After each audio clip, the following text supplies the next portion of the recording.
Olá pessoal, tudo bem com vocês? Aqui é o professor Vitor Fernandes. Eu sou professor de física e trabalho com um apoio, uma consultoria acadêmica para alunos de cursos de engenharia e de diversas outras áreas, tá? Tô gravando esse vídeo aqui para divulgar um pouquinho sobre como que o meu trabalho funciona. Nesse vídeo aqui nós vamos resolver um trechinho da atividade de estudos número 3 aí de circuitos elétricos, beleza? E aí, pessoal, algumas informações importantes aí são as seguintes, né? Eu não me preocupei muito durante a resolução do exercício em abordar a teoria de números complexos e de fasores, porque é uma teoria bastante extensa, tá? O vídeo iria ficar muito longo. Então, o que que eu fiz, pessoal? Eu deixei aqui no descritivo desse link dois vídeos, tá? Duas videoaulas sem custos aí para vocês, tá certo? Onde eu abordo aí em paralelo a teoria sobre números complexos e fasores que vocês vão precisar aí para resolver esse exercício e também outros, tá? Então, se vocês puderem, tomem um tempinho aí para assistir esse vídeo, ele é totalmente gratuito, do jeito que eu falei, tá bom? E aí, se vocês precisarem de um apoio na disciplina de circuitos elétricos, seja nessa atividade de estudos, ou seja no mapa, é só vocês fazerem contato comigo, tá? Meu contato tá aparecendo aí na imagem, também vai estar no descritivo do vídeo durante o tempo todo. Um abraço para vocês e vamos lá. Bom, pessoal, então aqui nesse exercício, que seria a questão número 1 aqui dessa atividade de estudos, né, nós precisamos encontrar o valor de V0 aqui, ó, nesse circuito que foi colocado aqui pra gente, né? É um circuito que ele está trabalhando em corrente alternada, né? E eu sei que ele está trabalhando em corrente alternada justamente porque nós temos o sinal aqui expresso no domínio do tempo, tá, ó. Então, gente, algumas situações que nós vamos precisar aqui entender para poder calcular o valor desse V0. Primeira coisa, né, quando esses circuitos aqui eles estão trabalhando em corrente alternada, conforme eu comentei para vocês ali nessas aulas que estão ali nos links, né, gente, o capacitor aqui e o nosso indutor, eles se comportam como reatâncias, né, ou seja, a fonte enxerga eles como se fossem reatâncias aqui, no caso a capacitiva e no caso essa indutiva. Pessoal, o valor que foi dado para a gente aqui não são os valores das reatâncias, né? Percebam que aqui foi dada a capacitância, ó, do capacitor e a indutância aqui do nosso indutor, né? Então a primeira coisa que eu vou calcular aqui, pessoal, seriam os valores dessas reatâncias para a gente poder fazer a análise do circuito e calcular o valor da tensão V0 que nós temos aqui, ó, beleza? Então vamos lá, gente. Primeiramente, como é que a gente vai fazer para calcular o valor da nossa reatância capacitiva, tá? O valor de XC aqui, ó. Nós temos uma equação matemática para ela, tá? Para a gente calcular o valor de XC é 1 sobre ômega C, beleza? E para a gente calcular o valor da nossa reatância indutiva, pessoal, XL, tá? É o valor de ômega vezes L. Então, lembrando aqui que quando a gente tem o sinal expresso no domínio do tempo, tá? O número que acompanha a nossa variável t aqui, ó, o tempo, ela é a nossa frequência angular aqui, o valor de ômega. Então, nesse caso, ela está valendo 4, né? Então, nosso ômega aqui, ó, tá? Ele vale 4 e a unidade de medida aqui, né, é o radianos, tá? Por segundo, conforme comentei para vocês ali nessas aulas que eu deixei ali, tá? Então vamos lá, pessoal, calculando o valor de XC aqui, ó, nós vamos ter 1 sobre o valor de ômega, que é 4, que multiplica o valor da nossa capacitância, que nesse caso é 50 milifarad aqui, né? Então nós temos 50 vezes 10 elevado a menos 3.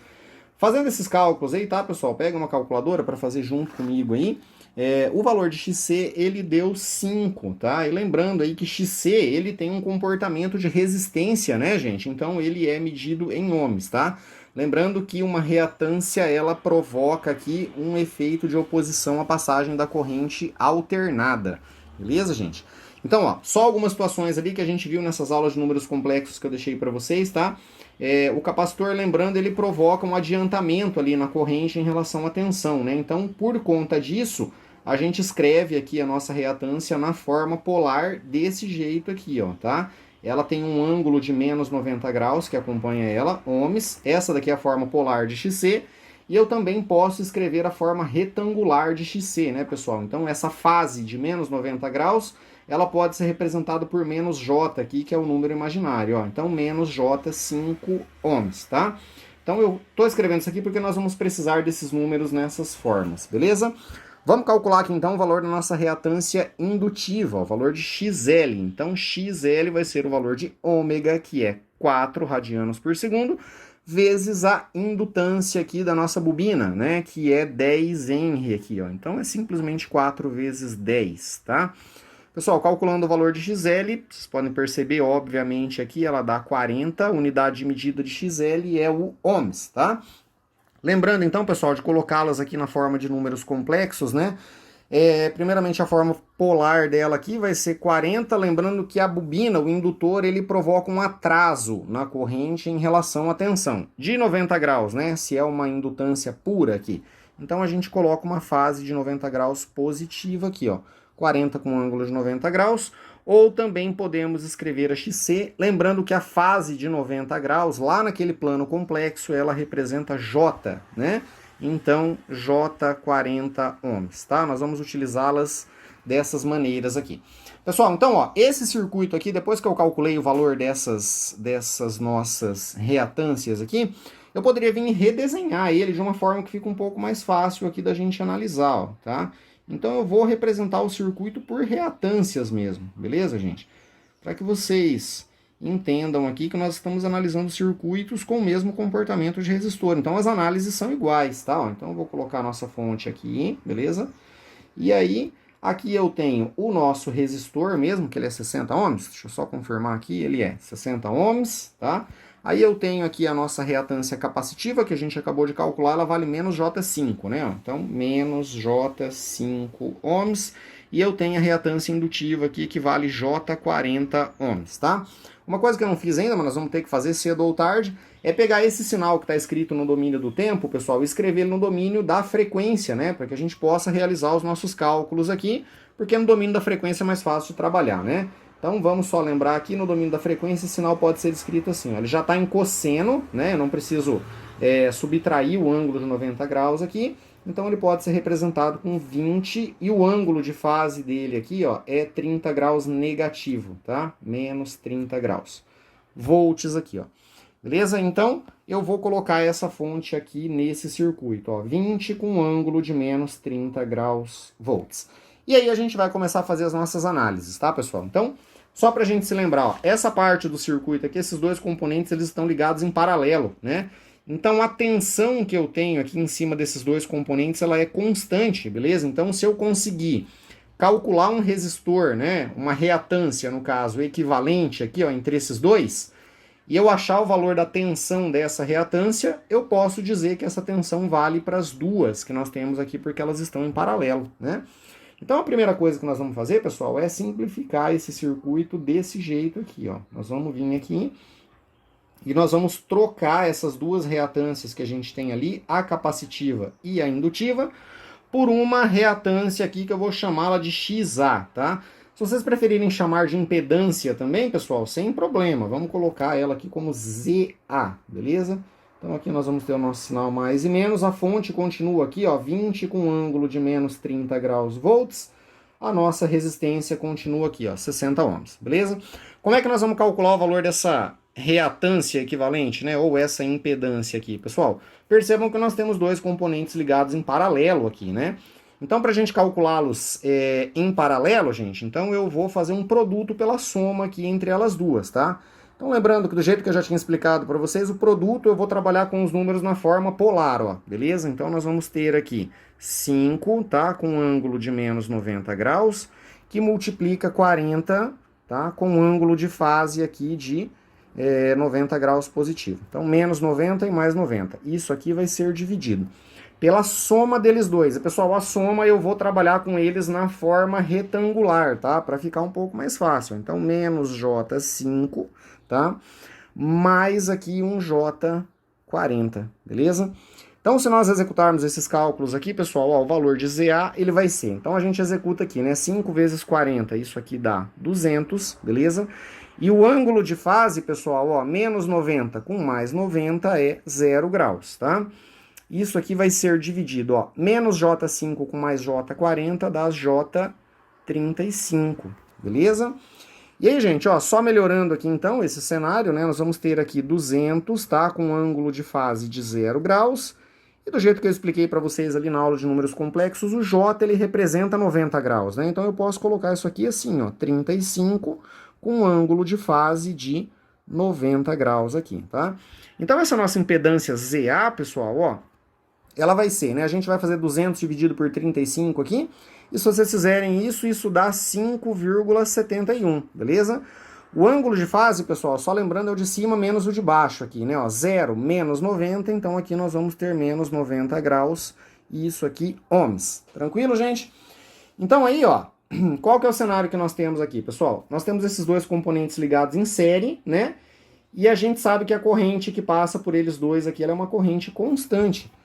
E aí, gente, eu posso utilizar então a equação do circuito divisor de tensão para eu calcular o valor da tensão aqui em ZA, ó. E só lembrando que a tensão de ZA, pessoal, é a mesma tensão dessas duas reatâncias aqui, porque elas estão em paralelo, né? Então, em paralelo, a tensão é constante. Como nós usamos esses dois caras aqui para fazer o ZA, tudo que tiver em ZA vai estar nos dois, beleza? Então, gente, ó, para eu calcular essa tensão VA, que seria a tensão no ZA, e por sinal, ela vai ser a nossa tensão V0 aqui já, ó, tá? É só a gente usar a nossa equação do divisor de tensão. Então, nós vamos colocar aqui, ó, V0 vai ser igual. Como que a gente aplica, né, a nossa equação do divisor de tensão? A gente pega aqui, ó, o resistor de interesse, né, no nosso caso vai ser a impedância ZA, tá? Então, nós vamos colocar o valor dela, dividido pela soma das duas resistências, não é isso? Então, nós vamos ter aqui o nosso resistor aqui, deixa eu colocar R, tá? Mais o valor de ZA. E isso aqui que multiplica, pessoal, a tensão que nós temos aqui na nossa fonte, ó, o valor de Vs aqui. E aí, só substituindo esses valores, a gente já consegue calcular, tá?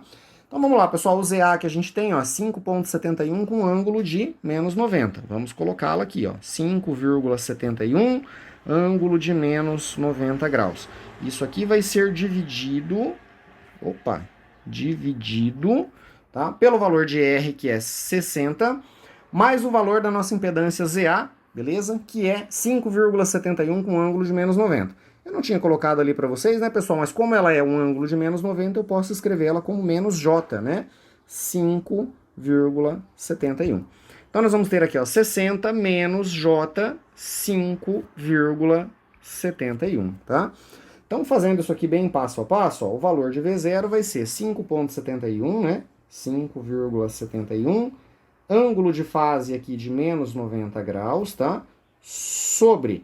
Eu vou transformar esse número aqui, então, para um número na forma polar. Ele está na forma retangular aqui, né? Já ensinei vocês a fazerem esses cálculos na calculadora, mas vamos fazê-los de novo aqui, beleza? Então, eu quero obter um número na forma polar, né? Ó, vou selecionar o polar aqui da minha calculadora. Nós vamos colocar, ó, 60 é o valor de x, e o valor de y é a parte imaginária do número aqui, né? Que vale menos 5,71, né, pessoal? Então, nós vamos colocar aqui, ó, menos 5,71, a gente aperta o igual, e aqui nós temos ela já na forma, então, polar, né? Então, ela vai dar aqui, ó, 60,27, eu vou utilizar assim, tá? Isso aqui com um ângulo de fase de menos 5,43 graus, beleza? Lembrando que nós temos que vir aqui multiplicar pela fonte VS, ó, que a gente já tem ela aqui na nossa forma polar, tá? Então é 20, ângulo de fase de menos 30 graus aqui. Tranquilo, gente? Então vamos lá, pessoal, ó. Para a gente calcular o valor desse V0, tá? Nós vamos fazer 5,71 vezes esses 20 aí, tá? Se vocês multiplicarem aí, vamos lá, 5,71 vezes 20, isso dá 114,2. E a fase, pessoal, ó, é menos 90 com menos 30, então nós temos menos 120 graus aqui. Isso vai ser dividido por esse 60,27 com um ângulo de fase de menos 5,43 graus, tá? Então vamos lá, se a gente dividir o 114,2 por 60,27, então 114,2 dividido por 60,27. Isso aqui deu 1,89, né? Então dá 1,89, tá? E o ângulo de fase, pessoal, é menos 120, tá? Com menos 5,43. Cuidado aqui com o jogo de sinal, tá, gente? Então, ó, menos 120, tá? Com menos, vamos colocar aqui, ó, menos 5,43, beleza? Então, isso aqui dá menos 114,57, né? Então, menos 114,57 graus. E a unidade de medida disso aqui é o volt, tá? Pessoal, então estaria teoricamente pronta, né? Mas o exercício pediu pra gente o seguinte, ó. Nós precisamos especificar o valor de V0 de T. Aqui, o que nós encontramos seria o V0 aqui no domínio da frequência, né, pessoal? Então, ele tá aqui na forma polar. Então, só lembrando pra gente colocar o V0 aqui no domínio do tempo, tá? A gente vai pegar aqui o valor máximo, né, que seria o valor de pico aqui, que a gente calculou, que deu 1,89, tá? Ela já estava em cosseno lá em cima, eu vou manter o cosseno.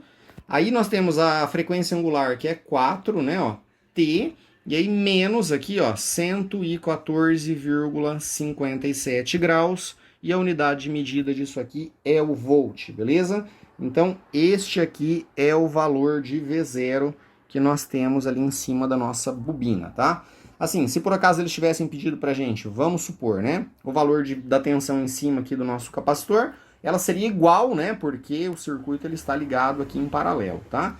E se tivesse por acaso pedido aqui em cima do nosso resistor, né, a gente poderia aplicar aqui a nossa equação do divisor de tensão, mas ao invés de utilizar o ZA, eu iria utilizar o valor de R, né? A gente teria os mesmos resultados ali, tá? Lembrando que eu não abordei com vocês a teoria de números complexos aqui, porque essa aula, tudo que vocês precisam saber, na verdade, para poder resolver esse exercício, o porquê que capacitor tem J, o porquê que indutor tem J, certo? Ele está nesses dois links que eu deixei aqui para vocês, nessas aulas extras ali, tá bom? Acho que vale bastante a pena vocês assistirem, tá? Então, pessoal, fica resolvida essa questão número 1, tá? Se vocês por acaso estiverem precisando de um apoio aí nessa disciplina de circuitos elétricos, seja aí no mapa, tá? Ou também nas atividades de estudo, é só fazer contato comigo. Meu contato ele tá aqui, ó, nesse quadradinho que vocês estão vendo aí, também no descritivo do vídeo, tá? Um forte abraço aí para vocês e até a próxima. Valeu!